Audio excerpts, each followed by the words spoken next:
Yeah, I think we've all heard a ton about Donald Trump, Hmm. right? But his path to becoming like this huge real estate guy and then, of course, president, it's anything but like what you'd expect, right? Definitely not your typical story, and that's what makes it so fascinating, right? So today we're diving into the forging of a titan, Trump's formative years. Trying to figure out, did those early years kind of set the stage for everything that came after, you know? Yeah, and I got to the thing that really jumped out at me was that he went to military school. Mm-hmm. I mean, that's not exactly like the typical billionaire upbringing, is it? Not at all. I mean, come on, you don't really picture like, trust fund kids doing push-ups and marching around, right? The book actually talks about how Trump was kind of a rebellious kid, so his dad, Fred Trump, was like, all right, that's it, you're going to NYMA. Hoping it would straighten him out, instill some discipline. So NYMA, New York Military Academy, what was it like back then in the late 50s? Oh, man. Think super strict routines, uniforms, inspections, the whole 9 yards. It was all about structure and discipline molding those cadets, But Trump didn't just survive there. He thrived, right? Yeah, it's pretty interesting, actually. He didn't just adapt to the system. He actually, excelled in it. The book even says he rose through the ranks super fast, became a captain, even commanded other cadets. Exactly. He was leading and commanding guys even back then. So, I mean, was this like the first sign of his leadership qualities? Maybe, right? It kind of makes you wonder how much of his personality was already there versus how much was shaped by this whole military school experience. It's that classic question, isn't it? Nature versus nurture. We may never really know for sure. But anyway, after an NYMA, Trump went on to college, first Fordham, then the Wharton School of Business. Wharton's a pretty big deal, right? Was that like a strategic move on his part? The book definitely portrays it as a calculated decision. Fordham was a good, solid foundation, but Wharton offered something else entirely, like access to this incredible network and a whole different way of thinking about business on a much bigger scale. But the book also mentions that Trump was already interested in real estate, even back at Fordham. So it's not like Wharton suddenly sparked this passion in him, right? You're absolutely right. And that's a key takeaway here. Trump's education wasn't just about hitting the books. It was about combining what he was learning with real-world experience. He was already working with his dad on projects during those college years. There's this one quote that I just love. Trump says, "My father built in Brooklyn and Queens. After Wharton, I knew I could build anywhere." I mean, talk about ambition, right? Oh, absolutely. And Wharton gave him the tools and framework to think big, to really understand the intricacies of those huge real estate deals. Okay, but let's go beyond formal education. The book talks about these key mentors who are like this masterclass for Trump, right? And first up, you've got his dad, Fred Trump. That relationship really evolved over time, didn't it? Definitely. It went from that traditional father-son dynamic to something more, like a mentorship. The book shares some great anecdotes about Fred's advice. Like that classic line, "Don't ever pay too much for a piece of land. It's the one thing they're not making any more of." Such a classic piece of real estate wisdom, right? But Fred's influence went way beyond just those little nuggets of advice. He introduced Donald to tons of powerful people, showed him how those relationships could be leveraged. Okay, but then you've got Roy Cohn, Mm-hmm. a much more, how do I put this, controversial figure, right? But, yeah, Roy Cohn, definitely a force to be reckoned with. He was this lawyer known for his super aggressive tactics, especially back in the McCarthy era. So how did Cohn shape the young Trump? Well, the book argues that Cohn instilled this real combative approach in him, this idea that you always hit back harder when you're challenged. It basically shaped his whole confrontational style, which, as we know, became kind of a trademark. The book actually gives this specific example of Cohn defending the Trump organization against a racial discrimination lawsuit to illustrate this point. And it's a perfect example because Cohn wasn't just giving legal advice. He was teaching Trump how to play the media game, how to control the narrative and make it work for you. So even back then, Trump was already thinking about his brand, Yeah. about creating this image of himself as this daring developer, this ultimate deal maker. Totally. And those early appearances at NYMA where he's commanding attention on the parade ground? It's like all those experiences plus Cohn's guidance planted the seeds for his later mastery of the media spotlight, wouldn't you say? It's actually kind of wild how those seemingly unrelated things from military school to Roy Cohn all kind of connect, right? Mhm. And they shape his approach to public image and all that. Absolutely. It's a fascinating thread that runs through his whole story. Now, we can't forget about Durst Scott, the architect behind Trump Tower. He was another big influence. Yeah, the book talks about how Scott helped Trump understand the power of design, that whole idea of architectural branding, like a building could become this symbol of success and luxury. Think about the Trump Tower atrium. The pink marble, the waterfall, that whole over-the-top opulence. It was a deliberate choice meant to create this feeling of Trumpness, project this image of wealth and power. So it's like Scott was taking Trump's ambition and making it tangible, right? Building this structure that embodied everything he wanted to be associated with. Exactly, and you see all three of these mentors' lessons coming together in this one project. Fred's practicality, Cohn's aggression, and Scott's vision, it all comes together in this iconic building. So you've got this potent mix of education, mentorship, and ambition brewing. But all this is happening against the backdrop of 1970s New York City, right? A time of economic turmoil and social unrest. How did that environment impact him? That's where things get really interesting. The book argues that this whole chaotic period was a crucible for Trump. It forced him to develop this unique set of skills just to survive and ultimately to thrive. Okay, break that down for me. What do you mean by a crucible? We'll picture this New York City on the verge of bankruptcy. Crime rates through the roof. The sense of decline everywhere. Most people saw disaster, but Trump saw opportunity. So he was a contrarian, right? Seeing value where others saw only problems. Exactly. And the book details how this time honed his abilities. He was identifying undervalued properties, negotiating aggressively, even figuring out how to use government programs to his advantage. Wait, hold up. Tell me more about that. What kind of government programs and how did he leverage them? That's a great question, and one we'll dig into more in the next part of our deep dive.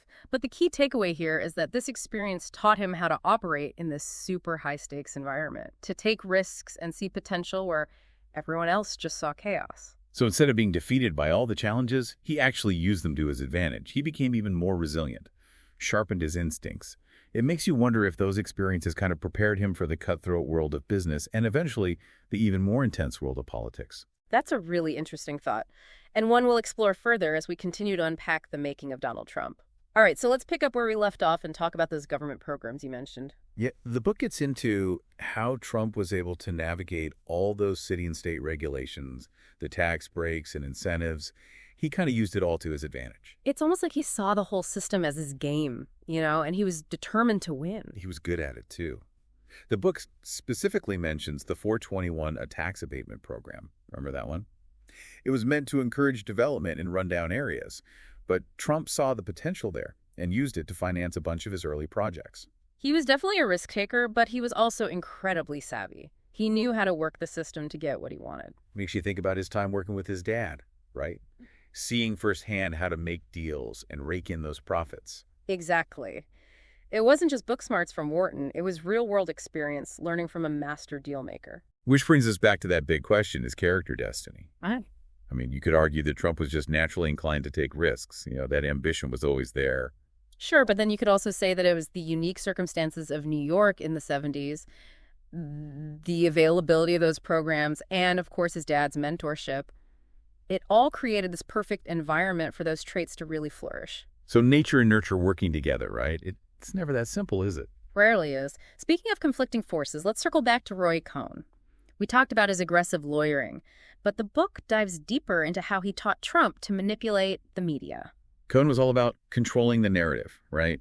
Shaping public opinion to benefit yourself. He knew how powerful the press could be, both as a weapon and a tool. But do we have any concrete examples of Cohn guiding Trump in this? I mean, it's one thing to talk about theoretically, but how did it actually play out? Well, the book describes how Cohn encouraged Trump to build relationships with key journalists, feed them stories, leak info strategically. He was teaching him the game, how to create buzz and become the center of attention. So he was already building his brand back then, crafting this image of himself as a daring developer, the ultimate deal maker. Exactly. And remember those early appearances at NYMA commanding attention on the parade ground? It's like those experiences combined with Cohn's guidance laid the foundation for how he'd handle the media later on. It's fascinating how all these seemingly disconnected things, military school, Roy Cohn, it all ties together, right? Yeah. And it ultimately shapes how he approaches public image and self-promotion. Absolutely. And it leads us to another crucial aspect of Trump's personality, that the book highlights his unwavering confidence. Some might even call it bravado. It played a huge role in his success. The New York City was really struggling in the 70s, right? That seemed to contradict the image he was projecting. Oh, for sure. The city was facing some serious challenges, but Trump never wavered. He always presented this optimistic outlook, this unshakable belief in New York's future. He understood that perception can often shape reality, especially in real estate. So he was selling more than just buildings. He was selling a vision of a revitalized New York, a city on the rise again. It's like he willed it into being through sheer force of personality. That's a great way to put it. And that ability to project confidence to control the narrative, it became a hallmark of his entire career, both in business and later in politics. It's amazing how this theme of perception and controlling the story keeps coming up. It's like a thread running through his whole life, connecting those early NYMA days and his time with Cohn to his success in business and beyond. And that's what makes this deep dive so interesting. We're not just listing events, we're trying to understand what made this complex and controversial figure tick. We're trying to answer that fundamental question: is character destiny, or is it a mix of nature, nurture, and these key experiences that shape us? And as we go deeper into Trump's journey, I think we'll see that there's rarely a simple answer. Well, speaking of those key experiences, the book really focuses on the Grand Hyatt Project. It frames it as the culmination of everything we've been talking about. The Grand Hyatt, yeah, it was a turning point for Trump. A project that showcased his ambition, his deal-making skills, and his ability to overcome some seemingly impossible obstacles. From what I remember, he took this rundown hotel that most developers wouldn't touch and turned it into a symbol of luxury and revitalization. Exactly. And the book gets into the nitty-gritty of how he did it, the challenges he faced, the strategies he used, and the impact it had on his career and the city itself. It sounds like the Grand Hyatt was a defining moment, a real test that showed both his strengths and his weaknesses. And that's exactly what we'll explore in the next part of our deep dive. We'll unpack the lessons he learned, the risks he took, and the lasting effects of this project on his journey from real estate mogul to eventually the most powerful man in the world. All right, so we've been talking about it for a while. Let's get into this Grand Hyatt Project. The book makes it seem like such a pivotal moment for Trump. Like it really put all his skills to the test. It was huge, and remember, at this point, New York City was still a mess. It took some serious guts to take on something this big in that environment. And the book definitely doesn't sugarcoat the challenges, right? I mean, there was all kinds of stuff, financial hurdles, legal battles, people thinking Trump was way over his head. And that's where you see those lessons from his mentors really come through. He used his dad's connections to get the money he needed. Roy Cohn's take-no-prisoners approach for the legal stuff and Durskott's vision to make it something really special. There's this one part in the book where Trump insists on using this very specific kind of glass for the facade, even though it's way more expensive and a total logistical nightmare. It's like a perfect example how he was so committed to his vision, even when it meant going against what the experts said. He just knew how important it was to make a statement, to build something that would really wow people. And it worked, didn't it? I mean, the Grand Hyatt became an icon almost instantly, this symbol of a new and improved New York City. It did, but the book also kind of hints that this whole focus on spectacle, on creating this grand image, might have come with a price. What do you mean? Well, there were some pretty big cost overruns and delays, partly because Trump was so insistent on those fancy materials and elaborate designs. There's even a suggestion that some of the original plans had to be scaled back because of budget issues. It's like a double-edged sword, right? His ambition and his vision created something amazing, but his tendency to go overboard and push the limits also created some problems.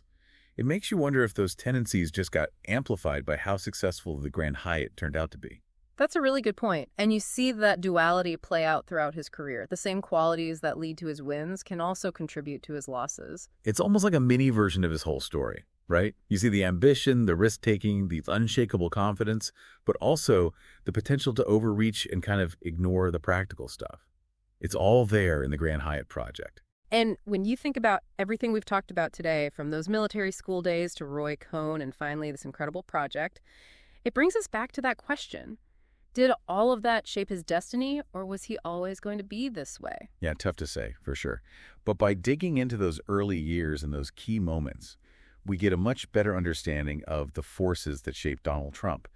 This guy who became one of the most influential and most controversial figures of our time. It's a journey full of contradictions and twists and turns, but it gives us some really valuable insights into leadership ambition, even the American dream. And in the end, it leaves us with more questions than answers. Yeah, we started by asking if character is destiny. I think it's safe to say it's way more complicated than that. Our experiences definitely leave their mark, but they don't determine everything. We can all grow and change and make decisions that defy expectations. But knowing where we come from and what has shaped us, that can help us make better choices for the future. Well said. And on that note, we'll leave our listeners with this final thought as you think about your own life. What experiences have the biggest impact on you? How have they made you who you are today? Thanks for joining us for this deep dive.